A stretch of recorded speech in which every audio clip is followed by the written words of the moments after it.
అందరికీ నమస్కారం. ఇవాళ మనతో పాటు మన స్టూడియోలో సెలబ్రిటీ ఆస్ట్రాలజర్, లైఫ్ కోచ్ అయిన ఆర్బి సుధా గారు ఉన్నారు. ముందుగా మీకు మీ కుటుంబ సభ్యులకి శ్రీ విశ్వావసునామ సంవత్సర దసరా శుభాకాంక్షలు తెలుపుతూ ఈ నవరాత్రుల్లో మేష ద్వాదశ రాశుల వారు ఎలాంటి పరిహారాలు చేసుకోవాలి, ఎలాంటి పూజలు చేసుకోవాలి, ఏ అమ్మవారికి ఎలా చేసుకోవాలి, 9 రోజులు కుదరలేని వారు మరి ఈ విజయదశమి రోజు ఎలాగ పూజలు చేసుకొని ఆ అమ్మవారి అనుగ్రహం పరిపూర్ణంగా కలగాలని చెప్పడానికి వాళ్ళు మనతో పాటు స్టూడియోలో ఉన్నారు. మరి మేడం అడిగి తెలుసుకుందాం. మేడం నమస్కారం. మేడం ఈ అక్టోబర్ నెలలో మేషాది ద్వాదశ రాశుల వారికి ఎలా ఉంటుంది? దీనికంటే ముందు ఈ అక్టోబర్ నెలలో గ్రహస్థితి పాజిటివ్ గా ఉంటే కొంచెం ఇంకొంచెం పాజిటివ్ అవడానికి పరిహారాలు, నెగిటివ్ గా ఉంది అంటే కొంచెం పాజిటివ్ అవడానికి పరిహారాలు ఒకసారి వివరించండి. ఎప్పటికైనా లైఫ్ అంటే మిశ్రమమే. పాజిటివ్ ఉంటుంది, నెగిటివ్ ఉంటుంది, అది యాక్సెప్ట్ చేయాలి. ఓకే, అంటే ఏంటంటే ఇప్పుడు ఫస్ట్ గ్రహస్థితి మనం చూసుకోవాలి. ఎప్పటికైనా సరే అక్టోబర్ నెల ఫలితాలైనా సరే, ఏ నెల ఫలితాలైనా సరే, చాలా మంది ఏంటంటే మనకి కమెంట్లు కూడా పెడుతున్నారు. మీరేమో ఎక్కడెక్కడ గ్రహాలు ఉన్నాయో అవన్నీ పెడుతున్నారు అని. అవి చెప్పకుండా మనం చెప్పలేము అన్నమాట. గ్రహస్థితి తెలియకపోతే ఉత్తిని ఏదో చెప్పుకుంటూ వెళ్ళాలి అంటే అది ఏంటంటే జనరల్ ప్రెడిక్షన్స్ కింద అయిపోతుంది. ఎవరైనా చెప్పేయచ్చు. అంటే నీ మొహం చూసి మీకు ఫేస్ రీడింగ్ వచ్చాను అడుగుతూ ఉంటారు, ఏదో చెప్పేస్తే అది అయిపోయింది అంతే. ఇప్పుడు కొయ్య వాళ్ళు చెప్తారు, అలా అవుతుంది. సో అది తప్పని మనం ఏంటంటే ముందు గ్రహస్థితి ఎప్పుడు మాట్లాడుకుంటూ ఉంటాము. సో మనకి తెలిసిన విషయం ఏంటంటే 9 గ్రహాలు ఉన్నాయి. అందరికీ తెలిసిన విషయం ఏంటంటే గ్రహాలు మారుతూనే ఉంటాయి. మీ జాతకం ఒకటి, కానీ ఇప్పుడు గ్రహస్థితి అనేది ఇప్పుడు ఇంకోటి ఉంటుంది. ఇప్పుడు ఈ రోజు ఒకటి ఉంటుంది, రేపు ఒకటి ఉంటుంది, మనం చెప్పలేము అలాగా.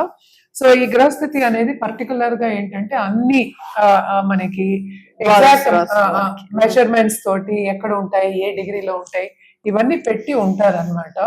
కానీ మనం ఏంటంటే 9 గ్రహాలు మనకిచ్చిన పద్ధతి ప్రకారం 9 గ్రహాలు 12 రాసులు మనం మాట్లాడుకుంటాం. ఎందుకంటే ఈ గ్రహాలు ఈ 12 రాసుల్లోనే ఎక్కడో ఒక ఇంట్లో ఉండాలి, ఒక భావంలో గాని ఒక రాజులో గాని ఉండాలన్నమాట. సో ప్రస్తుతం ఎప్పుడైనా సరే ఈ అక్టోబర్ నెలలో ప్రస్తుతం మనం మాట్లాడుకునేది ఎప్పుడైనా సరే నేను మాట్లాడేది ఫస్ట్ శని గ్రహం. నేను ఎప్పుడు శనీశ్వరుడు అంటూ ఉంటాను అనమాట. శనీశ్వరుడు నేను ఎందుకు అంటున్నామంటే ఆయనే ఆయుకారకుడు, కర్మకు కూడా ఆయనే కారకుడు. కర్మ అంటే ఏంటి? మనం చేసే పనే మనకి కర్మ. దాంతో పాటే మనకి రిటర్న్స్ వస్తాయి, దాంతో పాటే మనకి బాధలు వస్తాయి. అంటే రోజువారు మనం ఏం పని చేస్తున్నాం దాన్ని బట్టి. సో ఎక్కువ కెరియర్ రిలేటెడ్ మనం శనికి మనం చెప్పుకుంటూ ఉంటాం అనమాట. సో శని గ్రహం ఇప్పుడు ప్రస్తుతం మనకి మీనంలో ఉన్నారు, ఆయన రిట్రోవేషన్ లో ఉన్నారు. నవంబర్ 28 కి ఆయన ఏమో డైరెక్ట్ అవుతున్నారు. సో ఎవరెవరికి ఏలినాటి శని ఉంది? ఇప్పుడేమో కుంభరాశి వాళ్ళకి, మీన రాశి వాళ్ళకి, అలాగే మేష రాశి వాళ్ళకి ఏంటంటే ఏలినాటి శని ఉందన్నమాట. అలాగే మనం నెక్స్ట్ అన్నిటికన్నా మేజర్ బెనిఫిట్ గ్రహం అని చెప్పేది, బలంగా ఒక చోట కూర్చుంటారు, ఎక్స్పాన్షన్ ఎక్కువ ఇచ్చే గ్రహం ఏంటంటే మనకి గురు గ్రహం. సో గురువు ఏంటంటే ప్రస్తుతం మనకి ఏంటంటే మిథునంలో ఉన్నారు. ఆయన ఈ నెల 18th అక్టోబర్ ఆయన ఏమో కర్కాటకానికి వెళ్తున్నారు. ఆయన కర్కాటకానికి వెళ్ళినప్పుడు ఏమవుతుంది? ఆయన ఎగ్జాల్టేషన్కి వస్తుంది, అంటే ఉచ్చ స్థితికి వస్తుంది అనమాట. మనం ఇప్పుడు మాట్లాడుకోపోయేది కుజగ్రహం గురించి. కుజుడు ప్రస్తుతం ఏంటంటే తులలో ఉన్నారు. తుల నుంచి 27th అక్టోబర్ వృశ్చికానికి వెళ్తున్నారు అనమాట. మళ్ళా మనం మాట్లాడుకోబోయేది ఇప్పుడేమో రాహు కేతువుల గురించి. రాహు ఏమో ప్రస్తుతం కుంభం, కేతు ఏమో సింహంలో ఉన్నారు. అలాగే మనం చూసాము అంటే సన్ అంటే ఏంటంటే అంటే మేజర్ ప్లానెట్, మనకి అన్ని బ్రైటెస్ట్ స్టార్ అని కూడా చెప్తూ ఉంటాము. సూర్యగ్రహం. సూర్యగ్రహం ఏమో మనకి 17th అక్టోబర్ కి తులకి వెళ్తున్నారు. ప్రస్తుతం ఏంటంటే కన్యలో ఉన్నారు అనమాట. అలాగే నెక్స్ట్ మనం చూడబోయేది ఏంటంటే శుక్రుడు. శుక్రుడేమో కన్యకి 9th అక్టోబర్ కి మూవ్ అవుతున్నారు అనమాట. ప్రస్తుతం వీనస్ కేతు కలయిక మనకి సింహంలో ఉందన్నమాట. అలాగే మనం చూసాము అంటే సన్ గురించి మనం మాట్లాడుకున్నాం. ఇప్పుడు ఆయన ఏంటంటే డెబిలిటేషన్ కి వెళ్తున్నారు. అంటే మనకి తులలో ఆయన డెబిలిటేట్ అవుతారు అనమాట. సో 17th అక్టోబర్ కి డెబిలిటేట్ అవుతున్నారు అనమాట. నెక్స్ట్ మనం మాట్లాడుకోబోయేది బుధ గ్రహం గురించి. బుధుడు ఏంటంటే ప్రస్తుతం మనం ఎగ్జాల్టేషన్ పొజిషన్ లో ఉన్నారు. ఆయన 3rd అక్టోబర్ కి ఆయన తులకి వెళ్తున్నారు. అలాగే మనం చూసాము అంటే 24th అక్టోబర్ కి వృశ్చికానికి వెళ్ళిపోతున్నారు. ఆయన ఫాస్ట్ మూవింగ్ ప్లానెట్ అనమాట. ఇవి గ్రహస్థితులు. సో మనం చూసాము అంటే ఒక ప్లానెట్ ఎగ్జాల్టేషన్ కి వెళ్తోంది జూపిటర్, అలాగే సన్ డెబిలిటేషన్ కి వెళ్తోంది. సో ఇవేంటంటే మనం చూసాము అంటే 12 రాసుల వారికి కొంతవరకు ఇబ్బందులు అనేవి మనకి ఎక్కువ కనిపిస్తున్నాయి అన్నమాట. ఓకే. అలాగే మనం చూసామంటే ఎవరికి బాగుంటుంది అంటే మనకి కర్కాటక రాశి వాళ్ళకి బాగుంటుంది. ఓకే. అలాగే సింహ రాశి వాళ్ళకి కొంతవరకు బాగుంటుంది. అలా కేతు ఉన్నప్పటికీ కొంతవరకు బాగుంటుంది. అలాగే ఏంటంటే కుంభరాశి వాళ్ళకి కొంత బాగుంటుంది, ధనుర్కి బాగుంటుంది, మకరానికి కూడా బాగుంటుంది. అలాగే మనం మాట్లాడుకోవాల్సింది వృషభానికి కూడా చాలా బాగుంటుంది అనమాట. ఓకే. కానీ ఏంటంటే మనకి తులలోనే మనకి సన్ డెబిలిటేషన్ అవుతున్నారు. అలాగే వీనస్ మనం చూసాము అంటే 6th హౌస్ కి వెళ్తున్నారు అనమాట. అంటే ఏంటి కన్యకి వెళ్తున్నారు, కానీ 5th హౌస్ కి వెళ్తున్నారు. సో తప్పక కమర్షియల్ ఆస్పెక్ట్స్ లో కానీ బిజినెస్ ఆస్పెక్ట్స్ లో కానీ తప్పక వృషభ రాశి వాళ్ళకి చాలా బాగుంటుంది. ఓకే. సో మనం ఎప్పుడు మాట్లాడుకున్నట్టే కొన్ని రాశుల వారికి చాలా బాగుంటుంది, కొన్ని రాశుల వాళ్ళకి అంత బాగుంటది అనమాట. ఓకే. ఏవే ఆ రాశి వాళ్ళకి బాగుంటుందో మనం ఇప్పుడు చూద్దాం. మేడం, ఇప్పుడు వృషభ రాశి వాళ్ళకి కనుక చూసినట్టయితే ఈ అక్టోబర్ లో ఎలా ఉంటుందో ఒకసారి వివరించండి. తప్పక వృషభ రాశి వాళ్ళకి నేను చెప్పినట్టు చాలా అదృష్టవంతులనే చెప్పాలి. కానీ ఇక్కడ ఏంటంటే సెకండ్ లో ఉన్న జూపిటర్ ఏమో 3rd హౌస్ కి దిగుతున్నారు, ఎగ్జాల్టేషన్ పొజిషన్ కి వస్తున్నారు. So 11th lord exaltation position. And also ఏంటంటే మనం చూసాము అంటే ఈ పొజిషన్ కూడా ఏంటంటే కొంచెం అంటే గోచార రీత్యా చూసాము అంటే మంచి పొజిషన్ అన్నమాట. సో తప్పక వీళ్ళు అనుకున్నది సాధిస్తారు, అది ఫస్ట్. అలాగే ఈ రాశికి అధిపతి మనం చూసాము అంటే 4th నుంచి 5th కి వెళ్తున్నారు. ఓకే. సో తప్పక బాగుంటుంది వీళ్ళకి, ఓకే. అన్ని లాభాలు చేకూరుతాయి అని చెప్పాలి. అలా ఒకటి కాకుండా 10th లార్డ్ 11th లో ఉన్నాడు. సో తప్పక వాళ్ళకి ఏంటంటే ఒక చోటు నుంచి ఇంకో చోటుకి కెరియర్ రీతిగా ప్రయాణం అనేది ఉంటుంది.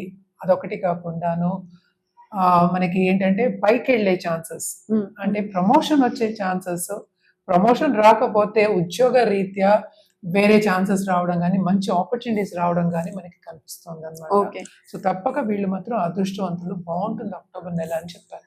ఓకే. ఇప్పుడు ఎలానో పాజిటివ్ గా మీరు చెప్పారు కాబట్టి వృషభ రాశి వాళ్ళు అంటే చాలా కామన్ గా మనం చూసుకుంటే మనం సెటిల్ అయ్యామంటే నెక్స్ట్ స్టెప్ మ్యారేజ్ అవుతుంది కాబట్టి సో వృషభ రాశి వాళ్ళు ఈ అక్టోబర్ నెలలో అంటే పెళ్లి చేసుకోకపోయినా ఫస్ట్ ప్రాసెస్ స్టార్ట్ చేయడానికైనా ఈ అక్టోబర్ లో ఎలా ఉంటుందో ఒకసారి. తప్పక వీళ్ళకి మ్యాచ్ మేకింగ్ అంటే వాళ్ళకి కావాల్సిన పార్ట్నర్ వచ్చే సూచనలు మనకి కనిపిస్తున్నాయి. ఓకే. కానీ కొంచెం ఇబ్బంది పడచ్చు. కానీ ఎవరికైనా ఇబ్బంది పడ్డం ఏంటంటే 1కి 2 సార్లు చూసుకోవడం, కొంచెం జాగ్రత్తగా చూసుకోవడం అనేది వెరీ ఇంపార్టెంట్. అది కాకుండా లవ్ రిలేషన్షిప్ గురించి మనం మాట్లాడుకున్నాము అంటే తప్పక ఇది అనుకూల ఒక మంత్, ఎంజాయ్ చేస్తారు. ఎందుకంటే అండర్స్టాండింగ్ అనేది పెరుగుతుంది.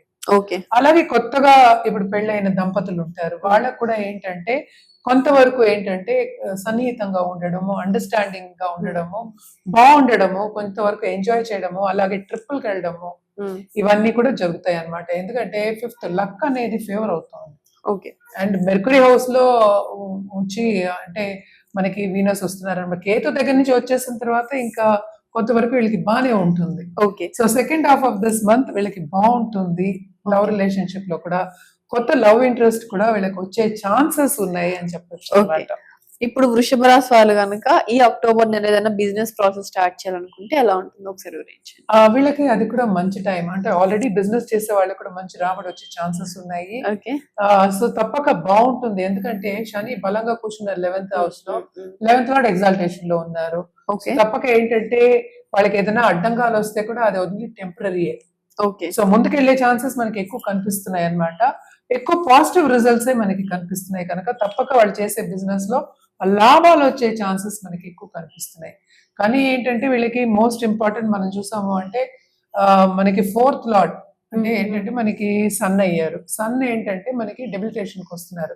సో కొంతవరకు వీళ్ళకి ఏంటంటే మనకి కెరియర్ లో గానీ, మన రిలేటివ్స్ లో గానీ, లేకపోతే సన్నిహితులో గానీ, కొలీగ్స్ లో గానీ కొంతవరకు ఏంటంటే బ్యాక్ బైటింగ్ అంటాము, లేకపోతే వాళ్ళు ఎందుకు పైకి వస్తున్నారు మనం కిందకి తీసుకొచ్చేద్దాము అని బ్యాడ్ నేమ్ అని చెప్పను. కొంతవరకు ఏంటంటే కొన్ని చిన్న చిన్న ప్రాబ్లమ్స్ వచ్చే ఛాన్సెస్, అలాగే ఆర్గ్యుమెంట్స్ వచ్చే ఛాన్సెస్ మనకి ఎక్కువ కనిపిస్తున్నాయి. సో ఎక్కువ ఈగో క్లాషెస్ కి వెళ్లకుండాను జాగ్రత్తగా ఉండడం అనేది మంచిది. ఓకే. ఇప్పుడు ఈ వృషభ రాశిలో ఉన్న వాళ్ళు మీరు ఎలానో మన జాబ్ సెక్టర్స్ గురించి మాట్లాడారు, ప్లస్ మనల్ని ఇలా బ్యాక్ బైటింగ్ చేస్తూ ఉంటారని చెప్పారు కాబట్టి ఈ వృషభ రాశిలో అంటే లీగల్ డిపార్ట్మెంట్స్ లో ఉన్న వాళ్ళకి ఎలా ఉంటుందో ఒకసారి వివరించండి. లీగల్ డిపార్ట్మెంట్స్ లో ఉన్న వాళ్ళకి కూడా కొంతవరకు ఏంటంటే ఫస్ట్ ఆఫ్ అంటే 9th అక్టోబర్ కి మారిన వెంటనే మనకి వీనస్ ఏమంటే కేతుతో పాటు ఉన్నారు. ఓకే. సో వీళ్ళకి ఎక్కువ వచ్చే ఛాన్సెస్ ఉన్నాయి. అంటే ఏంటి, వాళ్ళకి కేసెస్ వచ్చే ఛాన్సెస్ ఉన్నాయి. కానీ ఏంటంటే వాళ్ళు అనుకున్నది సాధించలేకపోతారు first half of this month. Okay. So second half of this month కొంతవరకు ఏంటంటే సాఫీగా వెళ్ళిపోతుంది, స్మూత్ గా వెళ్తుంది. అట్ ద సేమ్ టైం ఏంటంటే కొంతవరకు వాళ్ళకి ఏంటంటే రాబడి వచ్చే ఛాన్సెస్ ఉన్నాయి. కేసెస్ వస్తేనే కదా డబ్బు కూడా రావాలి. అవును. సో ఎవ్రీథింగ్ ఇస్ లింక్డ్ కదా. Hmm. సో లింక్ అయినప్పుడు ఏమవుతుందంటే వాళ్ళకి తప్పక రాబడి వచ్చే ఛాన్సెస్, నేను ఇందాక చెప్పినట్టు రాబడి అంటే కొంతవరకు సేవింగ్స్ వచ్చే ఛాన్సెస్ మనకి కనిపిస్తున్నాయి అన్నమాట. ఓకే. ఇప్పుడు ఈ వృషభ రాశి వారికి కొంచెం నెగిటివ్ పాజిటివ్ అటు ఇటు ఉంది కాబట్టి పరిహారాలు వివరించండి. సో తప్పక వీళ్ళు కూడా ఏంటంటే ఫస్ట్ సూర్యుడికి అర్ఘ్యం ఇవ్వడం అనేది చాలా చాలా మంచిది. ఓకే. ఎందుకంటే కంఫర్ట్ లెవెల్లో కొంత డిస్కంఫర్ట్ వచ్చే ఛాన్సెస్ ఉన్నాయి ఇందాక చెప్పినట్టు. సో అర్ఘ్యం ఇవ్వడం అంటే సండే అలాగే కంటిన్యూస్ గా మనకి నవరాత్రుల్లో లక్ష్మీదేవిని, ఎస్పెషలీ కోలాపూర్ లక్ష్మీదేవి మన మహాలక్ష్మి అని చెప్పుకుంటాం. ఓకే. సో ఇవన్నీ కూడా ఏంటంటే లక్ష్మి తర్వాత మహాలక్ష్మి ఇంకా ఉన్నారు అన్నమాట లక్ష్ములు. సో అలక్ష్మి రాకుండా మహాలక్ష్మిని కొలవడం అనేది మంచిది నిత్యం. సో నిత్యం చేసుకోవచ్చు. కానీ ఏదైనప్పటికీ ఏంటంటే ఎప్పటికైనా జాతక రీత్యా చూసినప్పుడు మనకి డిఫరెంట్ రెమెడియల్ మెజర్స్ వస్తాయి. ఓకే. సో జాతకం చూపించుకోవాలంటే కింద స్క్రోల్ అయ్యే నంబర్ కి కాంటాక్ట్ చేయొచ్చు.